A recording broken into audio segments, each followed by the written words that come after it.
நடிகர் விஜயின் தமிழக வெற்றி கழகம் சார்பாக தற்போது ஒரு அறிக்கை வெளியிடப்பட்டுள்ளது. அதில் கூறப்பட்டிருப்பதாவது, தமிழக வெற்றி கழக தலைவர் தளபதி விஜய் அவர்கள் கடந்த பிப்ரவரி மாதம் 2ஆம் தேதி வெளியிட்ட கட்சி தொடக்க அறிவிப்பிற்கான முதல் அறிக்கையிலேயே எங்கள் கழகத்தின் அரசியல் நிலைப்பாடு குறித்து தெளிவாக குறிப்பிட்டுள்ளார்.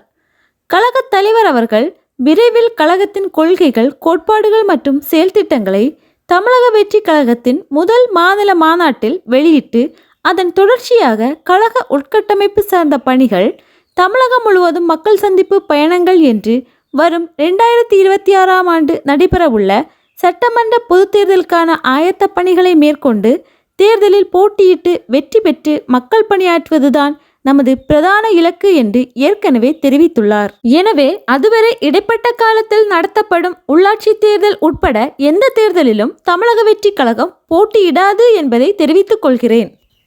குறிப்பாக வருகிற ஜூலை 10ஆம் தேதி நடைபெறவுள்ள விக்கிரவாண்டி சட்டப்பேரவை தொகுதி இடைத்தேர்தலில் தமிழக வெற்றி கழகம் போட்டியிடாது என்றும், எந்த கட்சிக்கும் ஆதரவு இல்லை என்றும் தமிழக வெற்றி கழக தலைவர் அவர்களின் அறிவுறுத்தலின் பேரில் தெரிவித்துக் கொள்கிறேன்.